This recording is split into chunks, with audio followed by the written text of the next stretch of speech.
Nah, kita akan masuk di dalam khotbah berseri kita, paradoks. Mungkin sudah bertanya, kenapa sih kok kita ngomongin tentang paradoks? Actually, waktu kita lagi ngobrol-ngobrol di office, kita melihat bahwa ada begitu banyak kata-kata yang berlawanan, sepertinya berlawanan di dalam kitab Yakobus. Apa itu paradoks? Menurut Kamus Besar Bahasa Indonesia, paradoks diartikan sebagai pernyataan yang seolah-olah bertentangan, berlawanan dengan pendapat umum atau bahkan dengan kebenaran.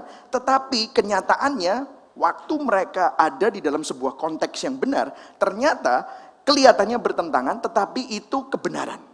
Jadi ceritanya kelihatannya bertentangan tetapi mereka tidak bertentangan. Saya kasih contoh. Dalam satu kalimat ada yang namanya majas paradoks. Saya juga belajar saudara ya bahasa Indonesia karena 4 tahun terakhir bahasa Indonesia saya improve karena saya sekarang baca bahasa Indonesia gitu saudara ya.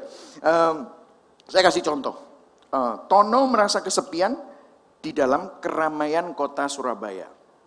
Ya, saudara lihat ya, ada 2 kata, kesepian tetapi di dalam keramaian. Kelihatannya mereka bertentangan. Nah, kalau ngomongin tentang keramaian itu adalah dan kesepian adalah 2 hal yang saling bertentangan. Keramaian merujuk pada keberadaan banyak orang di satu tempat. Tetapi dalam kondisi sesungguhnya orang tersebut merasa sendirian dan kesepian meskipun dia ada di dalam keramaian mall. Saudara ada di sini, bisa ada ratusan orang tetapi saudara bisa kesepian. Nah, inilah namanya paradoks. Ada satu lagi, saya kasih contoh. Bapak itu tubuhnya tua tetapi semangatnya muda membara. Wah, gitu saudara ya. Tua tetapi semangatnya muda. Kata-kata yang saling bertentangan namun kalimat yang dibentuk memiliki satu makna yang kuat. Meskipun sudah tua tetapi masih bersemangat layaknya anak muda. Nah, kitab Yakobus penuh dengan paradoks. Saya kasih beberapa contoh. Pendengar firman, pelaku firman. Bukan berarti mendengarkan firman tidak penting. Bukan berarti melakukan firman saja lebih penting dari mendengarkan. Dua-dua penting. Kelihatannya bertentangan dan kebanyakan orang mengambil satu dan menghiraukan yang lain. Orang mengambil yang ini dan tidak memakai yang ini. Padahal kitab Yakobus sedang bercerita bahwa dua-dua itu penting. Kemudian apalagi? Mengalami ujian atau jatuh dalam pencobaan. Pencobaan dan ujian itu berbeda saudara. Hari ini kita akan belajar mengenai itu. Penghakiman dan belas kasihan. Apakah Tuhan itu adalah hakim yang adil? Apakah Tuhan juga Tuhan yang penuh dengan belas kasihan? Kadang-kadang kita mengambil yang satu dan mengabaikan yang lain. Atau mengambil yang ini dan mengabaikan yang keadilannya. Penuh hikmat atau penuh kelicikan. Katanya kan harus cerdik seperti merpati, tulus seperti ular. Ya kan? Tetapi orang, kebalik. Dude, hampir sesat saudara ya. Cerdik seperti, enggak saya ngetes saudara. Oh enggak saya yang salah. Cerdik seperti ular atau tulus seperti merpati. Jadi penuh hikmat atau penuh kelicikan. Hikmat yang benar atau hikmat yang salah. Tinggi hati, rendah hati. Apa sih percaya diri sama rendah diri kan beda gitu saudara ya. Iman, perbuatan. Wah ini saudara ya. Kemudian berkat atau kutuk. Duniawi atau rohani. Dan kita akan berbicara selama beberapa belas minggu. Oh enggak beberapa belas minggu. 12 minggu saudara. Kita akan berbicara. Kitab Yakobus. Ya. Tadi pagi waktu dikasih tahu 12 minggu. Wow. Saudara jadi kalau ditanyain gerejamu lagi ngomongan apa. Selama 3 bulan ke depan. Kita akan berbicara tentang kitab Yakobus. Kita akan berjalan very slow. Dan kita akan membahas semuanya satu demi satu. Dan hari ini kita akan berbicara tentang ujian pencobaan. Dari Yakobus 1 ayat 1 sampai ayat yang ke-18. Mari sama-sama kita berdoa sebentar. Bapa kami mengucap syukur hari ini kami diberi kesempatan untuk mendengar firman-Mu.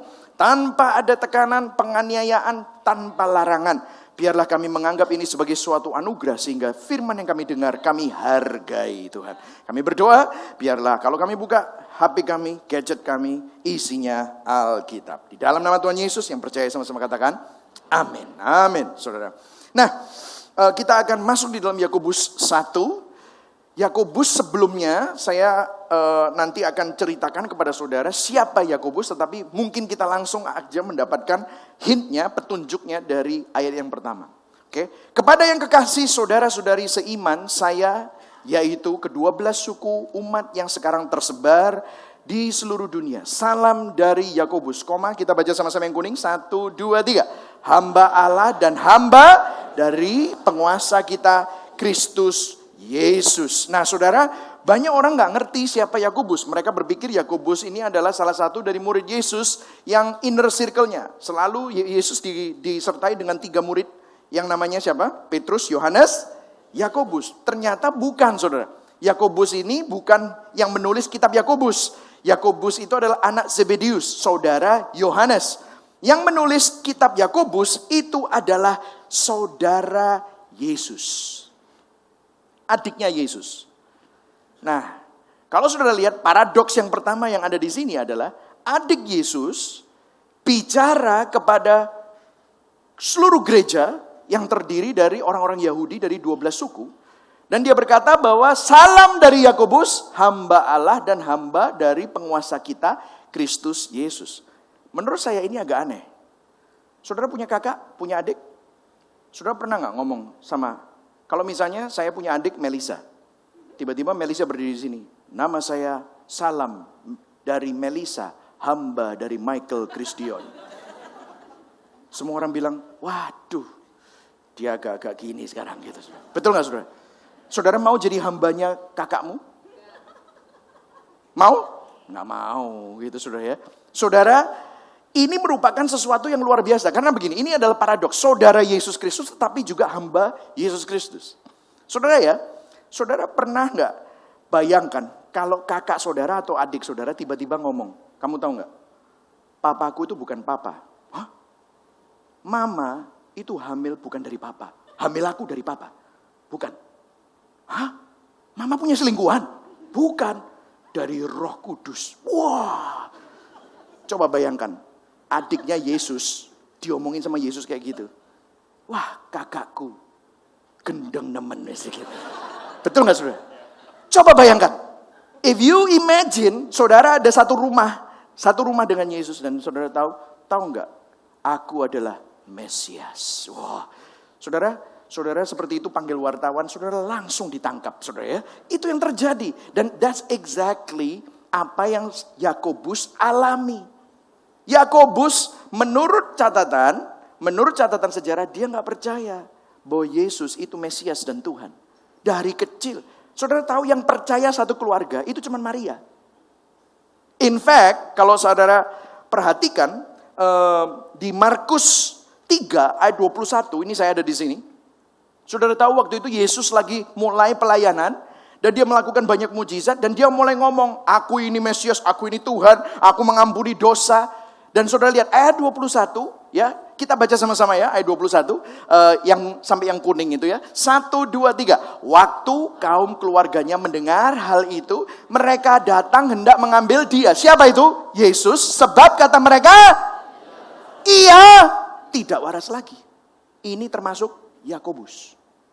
Jadi saudara bayangkan, saudara punya saudara, mungkin saudara bilang, alah bro, lu kalau mau bohongin orang, itu boleh deh bohongin semua orang. Tapi lu mau bohongin gua udah tahu sejak lu kecil bro. Betul gak saudara? Itu saudara. Kita udah tahu lah. Apa? Ya memang deh Yesus itu kan dari kecil katanya gak pernah dosa. Anaknya baik. Tapi Tuhan, oh tunggu dulu. Mesias, tunggu dulu. Ngaku-ngaku dikandung dari Roh Kudus lagi. Yang benar aja gitu. Mungkin ini yang terjadi. Bahkan pada saat itu mereka tuh datang. Lalu datanglah ibu dan saudara-saudara Yesus. Sementara mereka berdiri di luar. Mereka menyuruh orang memanggil dia. Jadi sudah. Jangan bikin malu. Kalau orang Surabaya bilang, aduh mama ini isin. Punya atau papa ini isin. Udahlah jangan bikin aib keluarga. Betul gak saudara ya? Ini yang terjadi. Saudara. Jadi kalau saudara lihat. Ini yang terjadi di dalam hidup Yakobus. Nah, apa yang berubah? Kok bisa Yakobus bilang dia adalah saudara Yesus, tetapi dia bilang dia adalah hamba dari penguasa kita, Yesus Kristus. Nah, saudara kalau saudara lihat, Yakobus akhirnya percaya kepada Yesus pada saat dia melihat Yesus akhirnya mati di salib sesuai dengan nubuatan dan bangkit pada hari yang ketiga, menampakkan diri kepada Yakobus. Ada tercatat di 1 Korintus 15 ayat 7 mencatat bahwa Yesus menampakkan diri kepada Yakobus. Banyak orang berpikir ini Yakobus murid Yesus. Enggak, Yakobus murid Yesus sudah menerima penampakan Yesus bersama dengan murid-murid yang lain. Yakobus ini adalah saudara Yesus. Dan Yesus memanggil Yakobus untuk menjadi salah satu rasulnya. Bahkan Yakobus ini menjadi pemimpin utama gereja di Yerusalem. Yaitu gereja pertama di dunia. Waktu Petrus berkhotbah dan 3.000 orang bertobat. Dan orang Kristen bertambah banyak. Disitulah kepemimpinan gereja di Yerusalem, karena Petrus akan melakukan perintisan gereja di tempat lain, itu diberikan kepada Yakobus, saudara Yesus. Yakobus, saudara Tuhan Yesus itu memimpin jemaat Yerusalem selama 30 tahun menurut sejarah, yaitu tahun ke-7 pemerintahan Kaisar Nero. Yakobus, saudara Tuhan Yesus, juga dikenal melakukan Taurat Yahudi dengan setia. Jadi saudara, zaman dulu itu ada 2 golongan orang Kristen. Yang pertama adalah orang Kristen Yahudi yang melakukan hukum Taurat. Dan yang non-Yahudi yang tidak melakukan hukum Taurat. Dan orang Kristen Yahudi yang melakukan hukum Taurat, ada 2 golongan juga. Yang satunya yang melakukan hukum Taurat dan memaksa orang lain untuk mengikuti Taurat sebagai syarat keselamatan. Yang satunya adalah yang mengikuti hukum Taurat tetapi tidak memaksa orang lain melakukan Taurat itu sebagai syaratnya. Nah, Yakobus ini adalah golongan yang pertama tapi yang kedua. Yang melakukan hukum Taurat tetapi dia tidak memaksa orang lain. Bahkan di Kisah Para Rasul 15, dia akhirnya membuat keputusan karena ada rapat sinode yang pertama. Yaitu waktu itu di Kisah Para Rasul 15. Karena mereka semua bingung, harus disunat apa enggak disunat. Jadi coba bayangkan, untuk masuk gereja harus disunat. Wah, langsung. Aku mikir-mikir ya jadi orang Kristen gitu. Misalnya ada beberapa orang yang seperti itu ya gitu. Enggak get it saudara ya. Wah berat sekali ya syaratnya gitu saudara ya. Mungkin ada yang berpikir seperti itu. Tapi akhirnya Yakobus membuat keputusan sebagai pemimpin gereja di Yerusalem. Dia bilang, marilah kita jangan membuat susah untuk orang yang jauh dari Tuhan untuk datang kepada Tuhan, karena kita semua diselamatkan karena anugerah, bukan karena perbuatan manusia. Wow, ini luar biasa sekali. Jadi pada waktu Yakobus ini melakukan hukum Taurat, dia melakukan hukum Tauratnya dengan kacamata Injil. Dan karena itulah dia menulis kitab Yakobus. Karena ada begitu banyak orang yang masih bingung dinamika antara perbuatan manusia dengan iman kepada Kristus di dalam bingkai anugerah kasih karunia Tuhan. Karena itu dalam 12 minggu ini kita akan berbicara. Karena saya tahu bahkan di kota Surabaya pun banyak orang bingung. Kasih karunia berarti kita bisa seenaknya. No. Oh kalau gitu kita harus menuruti hukum Taurat. Harus gini harus gitu. No. Lah terus gimana? Makanya jangan sampai miss 12 minggu. Alright saudara ya. Inilah sebabnya kitab Yakobus ditulis saudara. Nah satu yang terakhir, dia meninggal. Yakobus meninggal sebagai martir. Dia tercatat mati syahid di rajam batu. Bahkan tercatat waktu dilempari batu dia berdoa seperti Yesus dan Stefanus. Dia berdoa, ampunilah mereka ya Bapa, karena mereka tidak tahu apa yang mereka lakukan. Ini merupakan argumentasi para apologet yang bilang, kalau Anda bisa meyakinkan adikmu bahwa kamu Tuhan, itu sudah hebat. Dan kalau kamu bisa membuat adikmu bukan cuma hanya percaya, bahkan rela mati dan disiksa untuk mempertahankan bahwa kakaknya itu benar-benar Yesus, Tuhan, anak Allah yang hidup, bagian dari Tritunggal. Itu sudah luar biasa. Kok bisa? Saudara berani mati untuk adikmu, kakakmu yang kamu anggap gila pertamanya? Nah ini sudah. Inilah yang terjadi. Jadi ini paradoks yang pertama. Dia adalah saudara Yesus tetapi dia hamba Tuhan. Amin saudara. Nah, apa yang dia sampaikan kepada kita? Ayat yang kedua ya. Ini luar biasa sekali. Ayat yang kedua dikatakan begini. Saudara-saudari, ya ini message-nya dia. Setiap kali, kita baca sama-sama yuk. Supaya kita semua dapat merasuk di dalam jiwa kita. Yuk, 1, 2, 3. Saudara-saudari, setiap kali keyakinan kalian masing-masing diuji lewat berbagai kesusahan, hendaklah kamu menganggap semuanya itu sebagai berkat yang membawa sukacita bagimu. Wow. Bahasa Inggrisnya, consider it pure joy. Pure joy. Artinya sukacita yang penuh. My brothers and sisters, whenever you face trials of many kinds.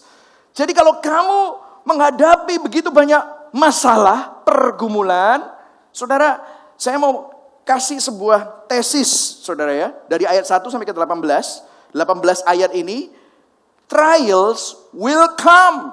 Ujian itu pasti datang. Jadi pertanyaannya, itu bukan ujian itu bakal datang enggak ya? Banyak orang berpikir seperti ini. Kalau aku rajin beribadah, kalau aku ikutan persekutuan doa, kalau aku ikutan ke gereja ini, aku melayani Tuhan. Tuhan tolong Tuhan, luputkan aku Tuhan supaya aku enggak punya masalah. Pokoknya aku beribadah. Betul enggak saudara? Banyak orang beribadah karena kepingin enggak punya masalah. Supaya nanti masalahnya itu sama Tuhan itu disingkirkan. Gitu saudara. Ya kan? Beribadah. Oh, dia beribadah sama. Oh, ada belalang-belalang. Gitu. Tuhan sepertinya seakan-akan seperti itu. Saudara, saya mau kasih tahu, itu bukan firman Tuhan. Trials will come. Ujian pasti datang. Masalah apa? Masalah perkawinan, masalah keuangan, masalah sakit penyakit, masalah hubungan, masalah perusahaan, masalah apa aja pasti datang. Berapa banyak di sini yang enggak semua punya masalah? Nggak usah angkat tangan, nggak usah angkat. Karena semua punya masalah. Gini aja, siapa yang nggak punya masalah? Tak doa no, gitu saudara. Langsung punya masalah pasti, gitu. Jadi masalah itu pasti akan datang. Jadi daripada kita berusaha untuk menghindari masalah, jadi kita hadapi aja. Katakan kepada kanan kirimu, masalah itu biasa bro. Masalah itu biasa. Amin. Yang setuju katakan amin. Jadi kalau saudara menghadapi masalah, gak usah, aduh apa ini gimana. Langsung aduh Tuhan, mana buktinya? Aku sudah begini, aku sudah begitu. Kan begitu kan, biasanya itu yang terjadi. That's what we do. Tapi saya mau kasih tahu kepada kita, seperti Yakobus mau bicara sama kita semua. Ujian itu pasti, bukan apakah datang atau tidak. It's not a matter of if, tapi it's a matter of when. Kalau saudara saat ini nyaman-nyaman, saya mau kasih tahu, tinggal tunggu tanggal mainnya. Pasti datang. Amin, saudara. Nanti saya akan jelaskan kenapa. Ya, banyak orang berpikir, oh ini serangan iblis. Oh, gitu, saudara. Ya bisa, itu salah satu, tapi ada yang lain juga, gitu saudara. Jadi jangan kaget kalau masalah itu datang. Dan dikatakan apa? Yang kuning, kita baca sama-sama. Yang kuning 1, 2, 3. Hendaklah kamu menganggap semuanya itu sebagai berkat yang membawa sukacita bagimu. Wow. Jadi berkat bro. Jadi kalau ada masalah, ya, itu kita nggak perlu lari, kita hadapi aja. Katakan pada kanan gini, kita hadapi aja bro. Ya. Amin. Ya. Dan itu berkat. Itu berkat. Jadi berkat itu nggak cuma hanya dapat tender, ya. Dapat dividen, sahammu naik, bukan cuma itu berkat. Tetapi masalah pun, ujian, berbagai kesusahan. Lihat ini, bahasanya apa? Diuji lewat berbagai kesusahan. Itu juga berkat. Katakan sama-sama berkat. Kesusahan itu ya berkat loh. Amin saudara. Kenapa? Yang membawa apa? Sukacita bagimu. Wow, ini sesuatu yang luar biasa. Consider it pure joy when you face various trial. Berbagai, artinya nggak cuma hanya satu. Berapa banyak di sini cuma punya satu problem? Berapa banyak di sini punya banyak masalah? Saya punya banyak masalah. Amin, betul? Berapa banyak di sini punya banyak masalah? Kita semua punya banyak masalah. Anggaplah sebagai berkat yang membawa sukacita. Jadi ini loh bedanya orang Kristen sama orang yang tidak punya pengharapan di dalam Kristus. Waktu kita lihat masalah, kita lihat itu sebagai berkat yang membawa sukacita. Amin saudara. Saya kasih sedikit ilustrasi. Saya kalau nggak pakai kacamata ini, langsung blur, nggak bisa lihat saudara. Ini ada silindernya sama plus, yes, plus. Wis tuwek. Motoku iki wis nggak bisa lihat kalau tanpa kacamata ini. Kalau ini ya bisa besar, tapi itu jadi kecil. Saya nggak bisa lihat. Nah, Yakobus sedang membawa kita supaya kita memakai lensa yang benar pada saat Anda melihat masalah. Seringkali kita melihat masalah, aduh, kapan ini berakhir Tuhan? Makanya kita nggak bisa sukacita.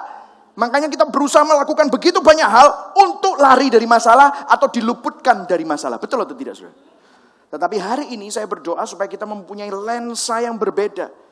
Pada waktu kita melihat masalah, itu merupakan berkat yang membawa sukacita. Ayo kita sama-sama bilang ya, anggaplah ya, 1, 2, 3, anggaplah sebagai berkat yang membawa sukacita saat kamu menghadapi berbagai ujian, saudara. Amin, saudara. Ini luar biasa, saudara. Jadi jangan saudara bete dulu dapat masalah. Ya, jadi kalau saudara mau lihat lensanya apa, ada 2 ya lensanya. Yang pertama adalah saudara lihat ayat berikutnya. Lihat, kenapa kok masalah itu berkat yang membawa sukacita? Ayat yang ketiga, ada karena. Firman Tuhan itu jelas. Ini by the way saya pakai dari terjemahan sederhana Indonesia. Kalau saudara buka yang terjemahan baru, maka akan sedikit berbeda. Tetapi tetap saja intinya sama ya. Ayat yang ketiga, karena, kita baca sama-sama. 1, 2, 3. Karena kamu tahu bahwa setiap kali keyakinan kita diuji, hal itu membuat kita lebih dewasa untuk bertahan dalam keyakinan kita itu. Terus ayat yang keempat, jadi biarlah kita semakin kuat untuk bertahan, baca sama-sama, supaya dan semakin diperlengkapi dengan tidak kekurangan apa-apa secara, saudara saya mau highlight dengan tidak kekurangan apa-apa secara rohani. Saya mau kasih sebuah quote dari John Calvin yang berkata begini, our heart, human heart is a factory of idol.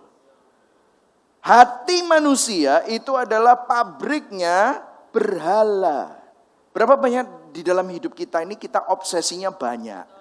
Aku mau jadi kaya, aku mau jadi sukses, aku mau punya rumah di sini. Kalau orang Surabaya, aku mau punya rumah di Graha yang at least 500 meter persegi. Nanti 3 tingkat, ada kolam renangnya, 2 mobil, 3 anjing, sama 2 anak. Nah kan gitu saudara. Dan itu menjadi obsesi kita. Seperti itu saudara. Dan itu menjadi obsesi kita. Lihat di sini. Kadang-kadang kita lupa bahwa Yesus itu lebih dari cukup dari segala sesuatu yang kita miliki. Dikatakan supaya kita menjadi dewasa semakin diperlengkapi dengan tidak kekurangan apa-apa secara rohani. Sehingga saudara bukan lagi membutuhkan berhala-berhala ini untuk membuat identitas saudara penuh. Tetapi saudara melihat bahwa identitas saudara ada di dalam Kristus. Karena itu, kalau saudara kepingin jadi dewasa, maka proses pendewasaan itu lewat masalah. Halo? Luar biasa ya ini. Ujian iman adalah jalan menuju kedewasaan. Lensa yang pertama, ujian iman adalah jalan menuju kedewasaan. Kita disempurnakan. Makanya tadi bukan tempat untuk orang sempurna, tetapi kita semua disempurnakan oleh kasih karunia Tuhan. Jadi artinya kita semua ini di dalam proses, saudara. Saudara, saya mau kembali mengingatkan, kalau saudara pernah ambil kelas APS, maka saudara Anda pasti selamat. Semua orang yang melayani di sini pasti akan mengalami journey of faith. Salah satunya adalah mereka dibangun, diperlengkapi di dalam sebuah kelas namanya Anda Pasti Selamat. Ya, disitulah mereka akan belajar mengenai kenapa mereka melayani, kenapa mereka diselamatkan, hidup mereka untuk apa. Nah, salah satunya saudara, kalau saudara ada di dalam Kristus, dulu kita adalah orang yang ada di luar Kristus. Kita ada di bawah kutuk. Roma 3 ayat 23 berkata bahwa kita semua manusia sudah berbuat dosa dan kehilangan kemuliaan Allah. Kita semua pendosa. Efesus 2 ayat yang pertama berkata bahwa kamu itu sudah mati di dalam pelanggaran-pelanggaranmu dan dosamu. You were dead in your trespasses that you live in it. Kamu itu hidup di dalam pelanggaran-pelanggaranmu. Tetapi Efesus 2 ayat 4 berkata, but God, tetapi Tuhan, inisiatifnya Tuhan, bukan perbuatan manusia, tetapi Tuhan yang penuh dengan rahmat, penuh dengan kasih, melihat engkau dan menyelamatkan engkau. Oleh kasih karunia kamu diselamatkan. Amin saudara. Berikan tepuk tangan. Ini kabar baik saudara. Jadi saudara ini mati. Total depravity. Kamu itu gak bisa memilih Tuhan. Dengan kebaikan manusia ada kejelekan 100 kali lipat. Saudara berusaha melakukan satu yang baik, ada 1000 kejelekan yang saudara tidak bisa cegah. Itulah manusia, saudara. Tetapi puji Tuhan, karena kebaikan Tuhan, saudara dilahirkan baru. Ada kerinduan untuk mencari kebenaran. Ada kerinduan untuk mengenal siapa itu Tuhan yang menciptakan kamu. Kerinduan itu berasal dari Tuhan. Dan kerinduan itu karena anugerah Tuhan. Saudara gak bisa memilih Tuhan. Tetapi Tuhan yang memilih saudara. Dan disinilah saudara lihat kalau saudara ada di dalam Kristus. Saudara menerima, ada paketnya. Yang pertama adalah saudara dibenarkan. Mengalami justification. Saudara dibenarkan, saudara orang yang bersalah ada di bawah kutuk. Tetapi sekarang kebenaran Tuhan membenarkan saudara. Maka saudara mengalami yang namanya kebenaran Tuhan. Dia yang tidak mengenal dosa menjadi dosa. Supaya saudara yang berdosa menjadi kebenaran Allah di dalam Kristus. Dan yang kemudian saudara dikuduskan. You are sanctified. Saudara dikuduskan. Saudara menerima kekudusan Tuhan. Kekudusan Kristus menjadi kekudusan saudara. Yang ketiga saudara dimuliakan. Glorification. Saudara sudah kehilangan kemuliaan Tuhan. Tetapi karena kebaikan Tuhan. Karena begitu besar kasih Allah. Maka kemuliaan Tuhan itu dipulihkan di dalam hidup saudara. Sehingga saudara dimuliakan. Karena itu firman Tuhan selalu bawa kita dari glory to glory. Tuhan bawa kita dari kemuliaan yang satu kepada kemuliaan yang lain. Bukan dari swamp to glory. Atau dari trash. Dari sampah kepada kemuliaan. Bukan. Kemuliaan kepada kemuliaan. Awalnya sudah kemuliaan. Kemuliaan di dalam siapa? Di dalam Kristus. Minggu lalu Pastor Erlangga Dharma luar biasa sekali. Dia berkata bahwa wilayah kita di dalam Kristus berbeda. Dulu kita di bawah kutuk. Dulu hidup kita sia-sia.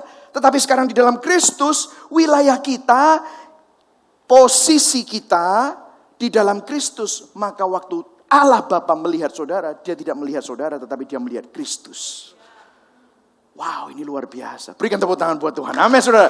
Ini kabar baik, saudara. Inilah kuasa Injil, saudara. Nah, yang terjadi adalah saudara menerima ini sebagai posisi.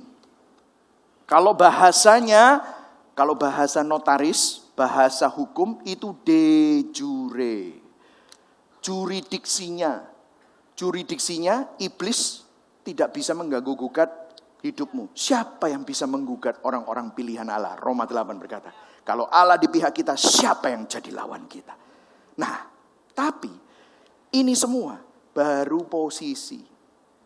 Kamu menerima kebenaran, kamu menerima kekudusan, kamu menerima kemuliaan. Kelakuanmu masih belum benar. Kekudusanmu masih belum nyata. Saya kasih ilustrasi. Waktu bayi dilahirkan. Dia manusia atau monyet? Anakku cek elek-elek. Monyet kali gitu. Manusia atau monyet? Manusia.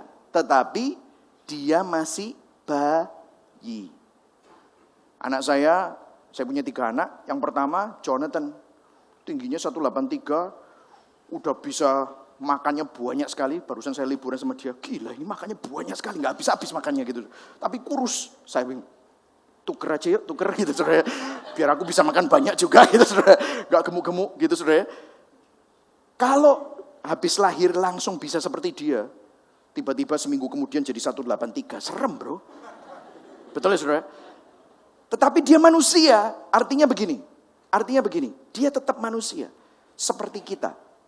Anak Allah dilahirkan baru, tetapi kedewasaannya masih belum. Maka kita sedang dalam proses ujian iman adalah jalan menuju kedewasaan. Kita disempurnakan. Karena itu kalau saudara dikuduskan, ini ada 3 saudara. Yang pertama posisi, positional sanctification. Yang kedua adalah progressive. Yang ketiga adalah perfected. Ini di Roma, kalau saudara mau baca di Roma 8, ayat 28 sampai 30. Saudara bisa tulis ya, saya tuliskan ya. Roma 8, ini khotbah yang lain ya saudara ya. Nah, progresif artinya saudara semakin disempurnakan. Di sini de jure jadi de facto. Sehingga buah roh itu, orang yang punya banyak kemarahan jadi sabar. Orang yang penuh dengan kebencian jadi mudah mengampuni. Orang yang penuh dengan Kedengkian jadi bisa penuh dengan belas kasihan. Ini de jure jadi de facto. Sehingga Anda, natur Anda yang baru akhirnya menjadi kenyataan dalam hidup saudara. Itulah ujian iman adalah jalan menuju kepada kedewasaan. Yang setuju katakan amin. Jadi jelas ya saudara. Ini lensa yang pertama. Berkat. Jadi kalau ada masalah artinya itu adalah berkat. Karena apa? Kamu sedang disempurnakan. Amin saudara. Aminnya sudah mulai loyo gitu saudara. Ya, kita disempurnakan. Katakan kepada kanan kirimu, saya ini lagi disempurnakan. Amin. Berikan tepuk tangan buat Tuhan. Yeah, amin. Yes. Terus lensa yang kedua. Jadi lensa yang pertama, kenapa? Kalau saudara lagi mengalami masalah, itu adalah jalan menuju kedewasaan. Yang kedua, kamu tidak bisa melakukannya sendiri. Ada tetapinya. Dikasih tahu, ada nasihat. Ayat yang kelima. Baca semua, 1, 2, 3. Tetapi dalam suatu ujian iman, kalau kamu merasa kekurangan hikmat, mintalah hikmat dari Allah. Karena Allah sangat murah hati kepada semua orang dan dia tidak pernah tersinggung kalau kita meminta hal itu kepadanya. Yang merah baca sama-sama. Karena itu mintalah dan hikmat yang kamu perlukan itu akan diberikan kepadamu. Saudara, ujian iman mengingatkan kita untuk menyadari bahwa kita perlu bergantung pada Tuhan. Amin saudara.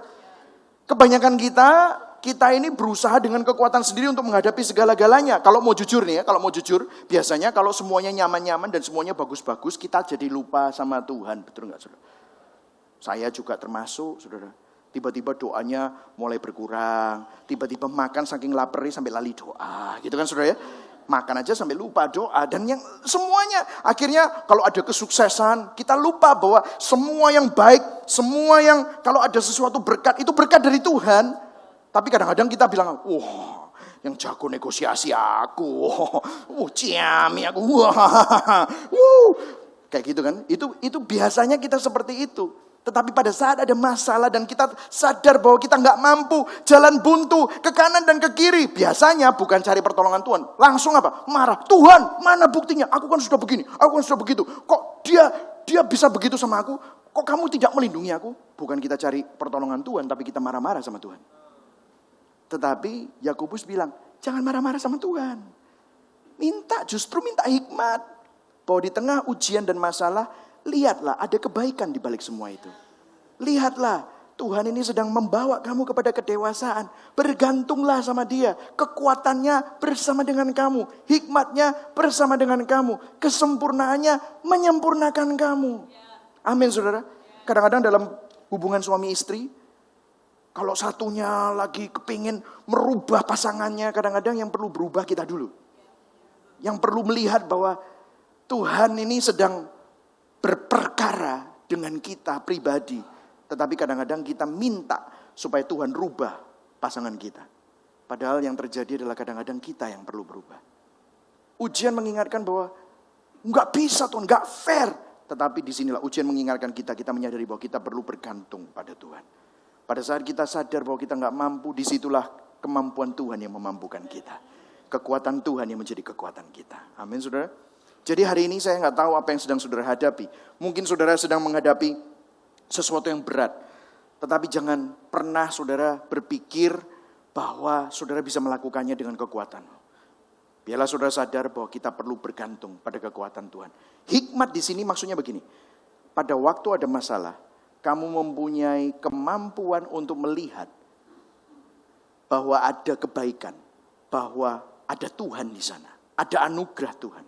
Kalau saudara lihat kemana-mana kita pergi, bukankah, saya mau nanya sama saudara, saudara sehat hari ini, bukankah itu anugerah Tuhan? Saudara lihat dompetmu, ada uangnya? Enggak semua ya, ada yang begini. Nanti kasih persembahan sepatunya dimasukin gitu saudara. Kalau di dompetmu masih punya uang untuk beli makan, tahu saudara? Saudara adalah orang yang termasuk makmur di dalam dunia ini. Ada begitu banyak orang makan sekali aja nggak bisa. Saudara. Jutaan. Tapi saudara bisa makan tanpa kesulitan. Itu berkat Tuhan. Kadang-kadang kalau kita mau hitung berkat Tuhan, itu nggak terhitung. Hari ini biarlah saudara sadar, Tuhan itu menguatkan saudara, memampukan saudara, dan kita butuh Dia di dalam setiap musim hidup kita. Amin saudara. Yang setuju katakan amin. Selanjutnya, ayat yang kelima. Oh ini tadi sudah ya. Karena itu mintalah dan hikmat yang kamu perlukan akan diberikan kepadamu. Nah saudara, selanjutnya ayat yang ke-6. Ayat yang ke-6 dikatakan begini. Tetapi ketika kamu berdoa untuk hal itu, nah ini. Percayalah penuh dengan tidak ragu-ragu bahwa Allah bersedia memberikan hikmat yang kamu perlukan itu, karena orang yang ragu-ragu sama seperti ombak yang ditiup oleh angin kesana kemari. Dan ayat yang 7 ke 8 digabung. Kita baca sama-sama. 1, 2, 3. Orang seperti itu belum memutuskan dalam hatinya kalau dia akan percaya sepenuhnya dan mengandalkan Tuhan atau tidak. Yang merah, dia tidak bisa maju karena pikirannya selalu berubah-ubah. Jadi orang yang seperti itu tidak usah berharap doanya akan dijawab Tuhan. Yang dimaksud di sini bukan artinya Tuhan tidak menjawab. Tapi kalau kita mendua hati, kalaupun Tuhan sudah menjawab, kalaupun Tuhan sudah menunjukkan, maka kita juga tidak dapat melihatnya. Saya sudah berkonseling dengan begitu banyak orang. Jawaban dari doa orang tersebut sudah ada di depan matanya. Tapi dia tidak bisa melihatnya karena dia terlalu berfokus pada dirinya sendiri dan kelemahannya dan masalahnya. Kadang-kadang kita perlu sadar bahwa Tuhan itu berdaulat dalam hidup kita dan Dia baik. Iman yang benar ini bukan begini loh saudara. Tuhan pasti bisa. Ya, amin.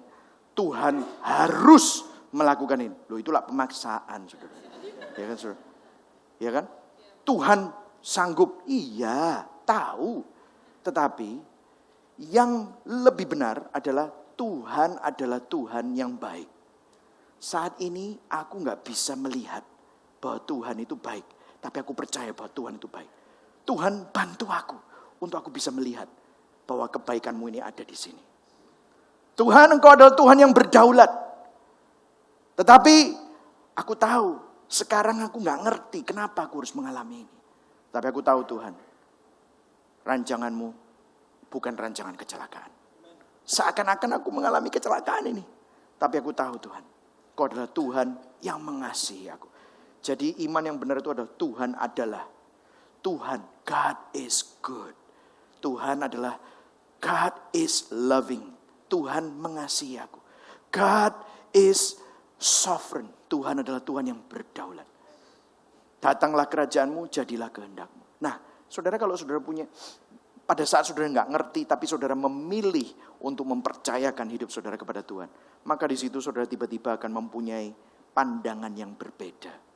Amin saudara. Ada sebuah cerita di Markus 9 ayat 20. Ada seseorang yang punya anak dan anaknya dirasuk oleh roh jahat. Dan bapaknya bawa anaknya ke Yesus. Lalu mereka membawa anak itu. Markus 9 ayat 20. Saya nggak ada di sini, tapi saya bacakan supaya saudara menyimak. Ketika roh itu melihat Yesus, ia langsung mengguncang-guncangkan anak itu. Anak itu jatuh ke tanah, berguling-guling, mulutnya berbusa. Kemudian Yesus tanya kepada ayah dari anak itu, sudah berapa lama hal ini terjadi padanya? Sejak masa kecil. Dan roh itu sudah sering melemparnya ke dalam api dan ke dalam air untuk menghancurkannya. Akan tetapi, bapaknya bilang ini, jika engkau dapat berbuat sesuatu, kasihani dan tolonglah kami. Yesus berkata kepada, jika engkau dapat, maksudmu apa jika aku dapat? Aku bisa melakukan. Segala sesuatu mungkin untuk mereka yang percaya. Dan segera ayah anak itu menangis, aku percaya, tetapi tolonglah aku di dalam ketidakpercayaanku. Menurut saya doa ini bagus. Kenapa? Saudara mungkin tidak mengerti. Ada beberapa saudara di sini menghadapi sesuatu yang berat dalam hidupmu. Dan saudara nggak ngerti. Aku nggak bisa ngelihat kebaikan Tuhan di sini. Tapi saudara tetap memilih. Tuhan, aku tahu kebenaran adalah Tuhan adalah Tuhan yang baik. Tolong aku Tuhan untuk aku bisa melihat bahwa ada kebaikan di balik semuanya ini. Firman Tuhan berkata Allah turut bekerja dalam segala sesuatu untuk mendatangkan kebaikan. Kita harus pegang itu. Karena hidup kita tidak ditentukan oleh situasi kita, tetapi ditentukan oleh firman Tuhan. Amin saudara. Berikan tepuk tangan buat Tuhan. Amin saudara. Jadi hari ini Saya nggak tahu apa yang sedang saudara hadapi, tetapi saya berdoa, apa yang saudara hadapi itu tidak terlalu besar, sehingga Tuhan kita adalah Tuhan yang lebih besar daripada apapun yang sedang saudara hadapi. Ada sebuah quote yang saya suka sekali. Matt Chandler berkata begini, "If I get Christ and lose everything else, I have everything. But if I get everything and don't have Christ, I've lost everything." Tahukah saudara, kalau saudara mempunyai Kristus dan kehilangan segala-galanya, maka kita ini semestinya punya segala-galanya. Kenapa? Karena Kristus bersama dengan kita. Dia adalah harta kita yang paling berharga, yang tidak ternilai. Tetapi kalau kita punya segala-galanya, tetapi kita tidak punya Kristus, maka kita ini kehilangan segala-galanya. Amin, saudara. Hari ini saya berdoa, biarlah saudara sadar bahwa Kristus itu bersama dengan saudara. Dia mengasihi saudara. Kalau Allah di pihak kita, siapa yang menjadi lawan kita? Amin, saudara. Saya berdoa ini, quote ini bisa menguatkan kita. Saya nggak tahu apa yang sedang saudara hadapi, tapi percayalah, Allah kita adalah Allah Immanuel. Dia bersama dengan saudara. Selanjutnya, saudara, Yakobus 1 ayat 9-10 dikatakan, dia memberi nasihat. Kalau kamu mengalami ujian, jangan bandingkan dirimu dengan orang lain. Ya, saudara-saudari seiman, kalau kamu miskin atau mempunyai kedudukan rendah, bersukacitalah karena Allah sudah memberikan kedudukan yang tinggi kepadamu, yaitu sebagai warga kerajaan surga. Ayat yang ke-10, sedangkan kalau kamu kaya dan mempunyai kedudukan yang tinggi, bersukacitalah kalau kamu sudah menyadari bahwa kekayaan dan kedudukanmu itu hanyalah sementara saja. Karena orang kaya digambarkan seperti bunga tanaman liar yang cepat layu dan rontok. Wow, ini luar biasa sekali. Banyak orang yang berpikir bahwa, loh, kenapa ya Tuhan, aku ini sudah doa, aku ini sudah gini, sudah gitu. Orang itu loh, gereja ya bolong-bolong.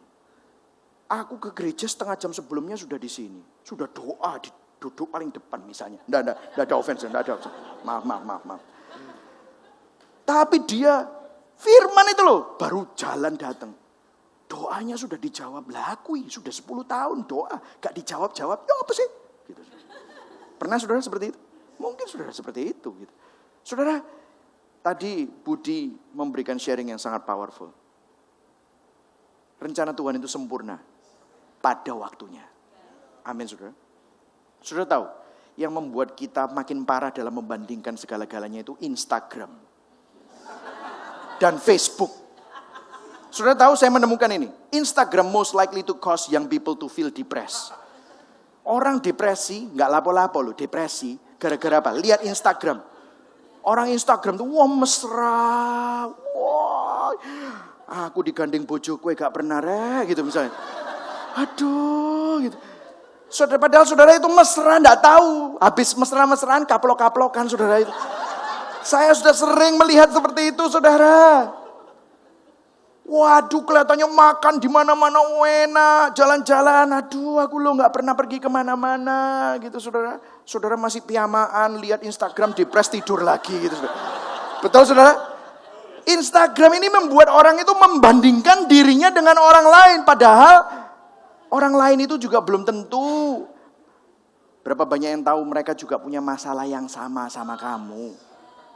Mereka makan di tempat-tempat ini utangan kabeh, saudara. Betul gak, saudara? Sama. Jadi jangan bandingkan hidup saudara dengan orang lain.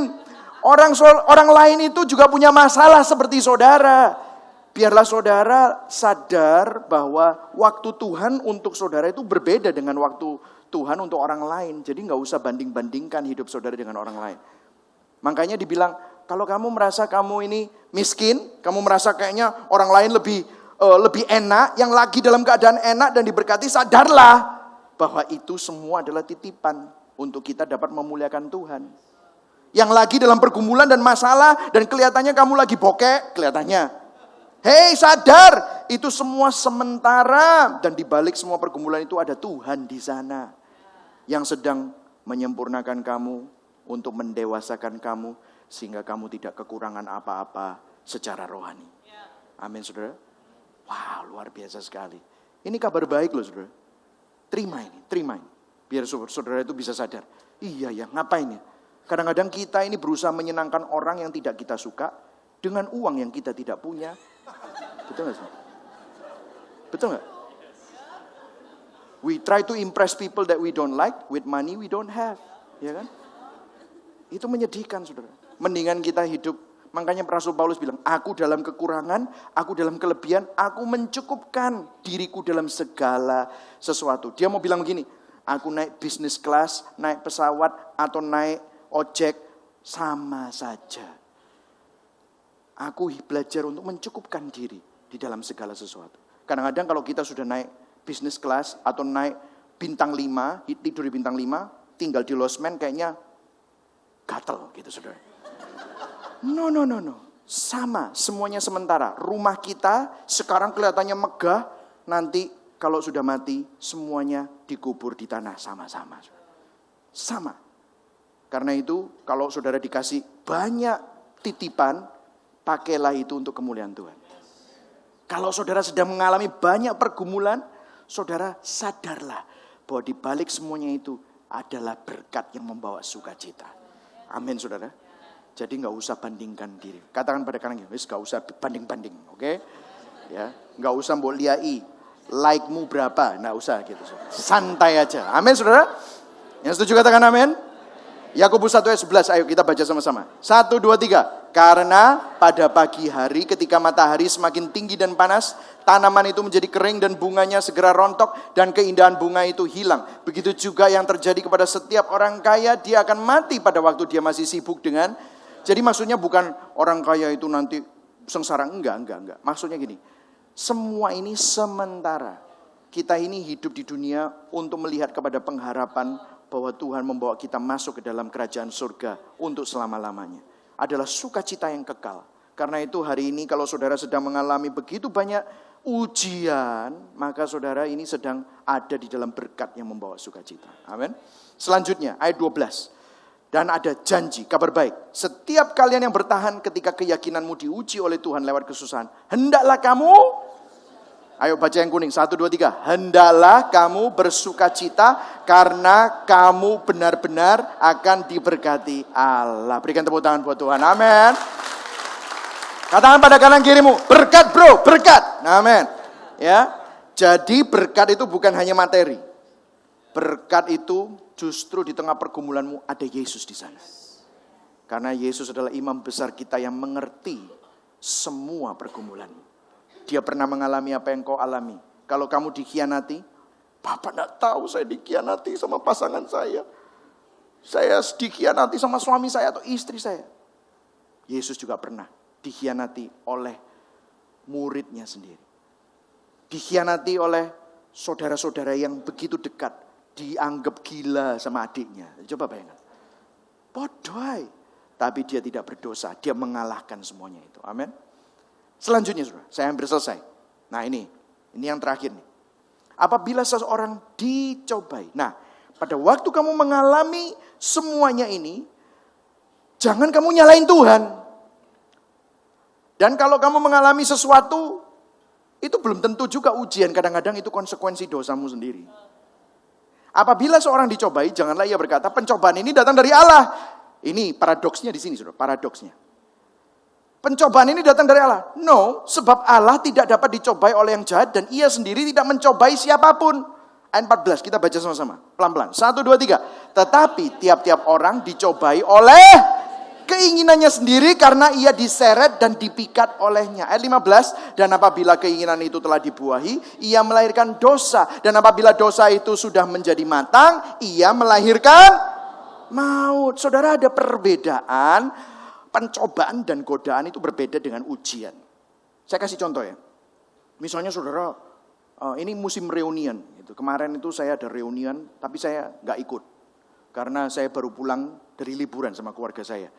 Pas udah terlalu malam, jadi saya nggak ikutan. Misalnya pas reunian gitu, terus ayo kita minum-minum gitu. Sudah minum-minum, wah. Terus saudara kebanyakan minum, sudah mulai celeng-celeng dikit gitu. Terus sudah lihat, waduh. Ini sudah malam, aku nanti dimarahin istri. Oke, aku pulang gitu. Saudara nyetir pulang, lawang saudara agak-agak mendem, saudara nyetir, apa yang terjadi? Tabrakan. Dier. Terus mobilnya hancur, mobilnya orang yang Anda tabrak hancur juga, orangnya masuk rumah sakit. Terus saudara bilang sama Tuhan, Tuhan, mengapa Engkau mencobai aku? Ujian ini terlalu berat Tuhan. Iki salahmu dewe kok Tuhan dibawa-bawa. Ini salah saudara sendiri, kok Tuhan dibawa-bawa. Halo? Jadi maksudnya gini loh. Nih, sumber masalah, berbagai macam pergumulan kita ini, itu ada 3 sumbernya. Kalau saudara telusuri, betul. Ada 3. Yang pertama adalah, kita ini hidup di dalam dunia yang sedang menuju kepada kebinasaan. Masih ingat di kitab Kejadian bahwa Tuhan mengutuk bumi. Jadi bumi ini memang ada di dalam kebinasaan, ada di bawah kutuk. Jadi kita ini daging kita ini sementara. Jadi kalau saudara sakit itu bisa. Halo? Orang yang benar-benar cinta Tuhan bisa sakit. Orang yang jahat juga bisa sakit. Saudara hati-hati, orang lain gak hati-hati sembrono. Dier, saudara ditabrak. Kadang-kadang kita, kenapa ya orang itu ya? Mungkin banyak dosanya, makanya dia seperti itu. Saudara belum tentu loh, saudara. Gak usah menghakimi orang lain. Setuju katakan amin? Kita semua harus bertanggung jawab sendiri sama Tuhan. Jadi gak usah, kita harus lihat bahwa dunia ini ada di bawah kutuk. Jadi whatever it is, kita harus sadar, pasti banyak masalah. Pekerjaan iblis, memang benar. Yohanes 10 ayat 10 berkata apa? Iblis datang untuk mencuri, membunuh, dan membinasakan. Dia ingin mencuri hidup saudara. Apa yang menjadi bagian dari Tuhan mau dicuri sama iblis. Jadi jangan kaget kalau kadang-kadang ada seperti serangan-serangan iblis dalam hidup saudara. Tapi yang ketiga adalah konsekuensi dosa. Kadang-kadang kita ini semua menghadapi masalah karena kesalahan kita sendiri. Pada waktu saya mengalami kebangkrutan tahun 2008, habis semuanya. Rumah saya disita kanan kiri, utang saya 1 juta US dollar. Waduh, saya pusing setengah mati dan saya mulai marah sama Tuhan. Saya tunjukkan resume saya sudah khotbah di sini, saya pergi ke sini, saya melayani, saya orang paling radikal, kalau nyumbang juga paling banyak. Kenapa kok bisa seperti ini? Loh. Dalam hati waktu semuanya sudah selesai agak reda gitu. Sing salah iku lho sapa? Dan waktu itu sepertinya Roh Kudus menemplak saya. Iya benar ya, yang salah itu saya. Terlalu berani. Terlalu ambisius dan agresif dalam sepak terjang saya di dalam bisnis. Dan ngawur, serakah. Dan ini yang terjadi, saudara. Ini konsekuensi dosa. Nah, tapi jangan menyalahkan Tuhan. Kenapa? Yohanes 1 ayat 16-17. Ini kabar baik untuk kita semua. Kita baca ya. 1, 2, 3. Saudara-saudari yang saya kasih, janganlah berpikir salah tentang hal ini. Ayat 17. Allah adalah sumber segala pemberian yang baik dan yang sempurna. Segala berkat itu turun dari Allah Bapa yang menciptakan semua benda penerang di langit. Tetapi dia bukan seperti bulan yang cahayanya tidak tetap dan sering berubah-ubah. Tuhan itu tidak pernah berubah. Dia memberikan pemberian yang baik dan yang sempurna. Jadi kalau apa yang baik dan sempurna itu pasti dari Tuhan. Kalau gak sempurna, nah ini bedanya kita dengan orang yang ada di dalam Kristus sama orang yang tidak ada di dalam Kristus. Penderitaan mereka, masalah mereka, pergumulan mereka. Mereka hanya hidup dari masalah satu kepada masalah lain. Dan itu semua sia-sia. Apa hikmahnya? Ya, ada hikmah, suruh sabar, dan yang lain. Tapi nggak ada kemuliaan Tuhan di sana. Tapi di dalam pergumulan saudara, masalah kita, ada Tuhan di sana. Dia ingin menunjukkan bahwa dia memenangkan peperangan untuk saudara. Dia menunjukkan bahwa ada kemuliaannya. Karena itu Tuhan bawa kita from faith to faith. Kita disuruh berjalan dari iman yang satu kepada iman yang lain kepada Dia. Dan Tuhan menopang kita from grace to grace. Kasih karunia-Nya tidak pernah habis. Dia menopang saudara. Sehingga saudara dibawa from glory to glory. Tuhan yang sempurna itu untuk saudara. Dan saudara diciptakan untuk kemuliaannya Dia. Sehingga ada kemuliaan di dalam setiap pergumulan saudara. Saya berdoa apapun yang sedang saudara hadapi, jangan pernah saudara merasa, aduh aku kapan ini. Lihatlah ini sebagai suatu berkat yang membawa sukacita. Saya akan tutup dengan ini saudara. Ya, anak saya, Jane, waktu ini dia umur 3 saudara. Ini tahun 2016 ya. 2016 matanya itu ada kayak semacam nanah saudara. Dan waktu itu 6 bulan kita cek, kita kasih salep, dokter bilang oh dikasih salep aja nanti hilang. Tetapi 6 bulan tambah besar saudara ya. Dan ini masih progresif, makin besar. Dan waktu itu kita bawa ke dokter ahli, dan dokter ahli itu bilang bahwa ini harus dioperasi. Dan dioperasinya karena itu di mata nggak dibius. Nah karena ini anak kecil maka ada resikonya. Karena kalau anak kecil, anaknya itu masih umur 3 tahun saudara, belum 4 tahun. Jadi kecil masih waktu itu ya, dia kan petit ya saudara, mini gitu ya. Saya sudah lihat, aduh lihat matanya aja, aduh saya nggak tega gitu saudara ya. Terus dokternya bilang ini harus dioperasi. Jadi kalau dioperasi harus dibius total. Dibiusnya gimana? Ya nanti pakai gas, tapi nanti harus diinfus, harus ambil darah, harus ya waktu ngomong-ngomong gitu si Jin dengerin terus gitu dan nangis saudara ya. Kenapa? Dia takut, is it gonna hurt? Apakah itu akan sakit? Gitu ya saudara. Sepanjang perjalanan pulang dia membicarakan itu, bagaimana nanti itu sakitnya, dan sakitnya, oh itu akan sakit. Aku enggak mau dibawa ke rumah sakit, itu akan sakit. Saya sebagai papanya ngedengerin itu aja, papa mamanya udah pengen nangis. Aduh kasihan ya ini anak, aduh Tuhan gimana gitu saudara. Dan waktu akhirnya hari H kita datang pagi-pagi ke sana. Pada waktu dia udah siap-siap untuk mau diambil darahnya, diinfus segala macam. Waduh, dia udah tambah nangis. Harus dipegangi, waktu dipegangi tambah gitu saudara ya. Sehingga peganginya juga harus makin keras saudara. Saudara, saya sebagai bapaknya, saya mengasihi Jane begitu rupa. Saya sampai nggak tega. Tapi apakah saya bilang, ya udah, sus, copotin semua, kita pulang aja. Apakah begitu saudara? Kenapa saya terus melakukan ini? Karena ini adalah kebaikan untuk Jane. Kenapa? Di dalam matanya itu kalau tidak diangkat akan membahayakan, ada infeksi. Nanti matanya nanti akan terpengaruh. Halo? Sehingga waktu seperti itu saya dengan kasih, saya harus memegang dia. Bahkan saya harus kayak sedikit taruh tubuh saya di atasnya dia supaya dia enggak gitu.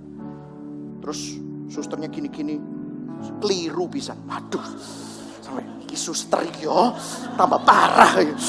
Kudu ngamuk aku. Penguasaan diri gitu saudara. Tapi saya waktu di situ saya baru mulai ngerti.